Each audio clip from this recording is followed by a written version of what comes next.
KTN Maharashtra न्यूजमध्ये आपले हार्दिक स्वागत। आपण पाहत आहात केटीएन महाराष्ट्र न्यूज। काही ठळक बातमी। किनवट तालुक्यात अस्वलाचा भीषण हल्ला, एका शेतकऱ्याचा मृत्यू, 8 जण जखमी। दयाल धानोरा परिसरात दहशतीचे वातावरण, वन विभागाच्या भूमिकेकडे ग्रामस्थांचे लक्ष। किनवट प्रतिनिधी। किनवट तालुक्यातील दयाल धानोरा येथे बुधवारी दिनांक 11 मध्यरात्री अस्वलाने केलेल्या भीषण हल्ल्यात एका शेतकऱ्याचा जागीच मृत्यू झाला असून अन्य 8 जण जखमी झाले आहेत।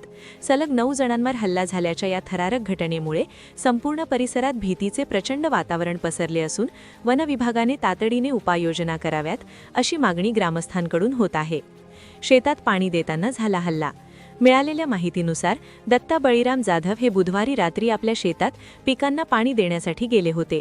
मध्यरात्रीच्या सुमारास दबा धरून बसलेल्या अस्वलाने त्यांच्यावर अचानक भीषण हल्ला केला। या हल्ल्यात दत्ता जाधव यांचा मृत्यू झाला। त्यांच्यासोबत असलेले रमेश बळीराम जाधव 45 वर्षे हे देखील या हल्ल्यात जखमी झाले आहेत। जखमींची प्रकृती चिंताजनक। अस्वलाने एकापाठोपाठ 9 जणांवर हल्ला चढवला। या घटनेत जखमी झालेल्यांमध्ये खालील व्यक्तींचा समावेश आहे।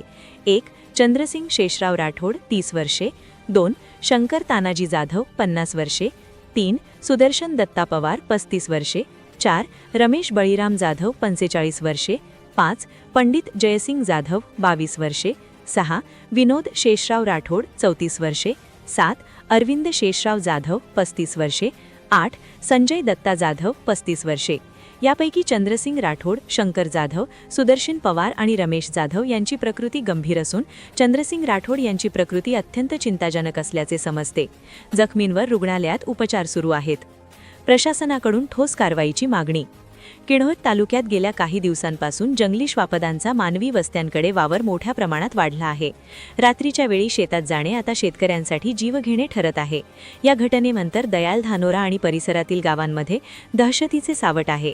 वन विभागाने या हिंस्र पशूंचा बंदोबस्त करण्यासाठी तात्काळ पावले उचलावीत आणि मृत शेतकऱ्याच्या कुटुंबासह जखमींना आर्थिक मदत द्यावी अशी आग्रही मागणी नागरिकांनी केली आहे। आता यावर प्रशासन काय पावले उचलणार याकडे सर्वांचे लक्ष लागले आहे। परिसरातील घडामोडी पाहण्यासाठी पाहत रहा KTN Maharashtra news. Channel subscribe करा, लाईक करा, पुढील ग्रुपवर शेअर करा।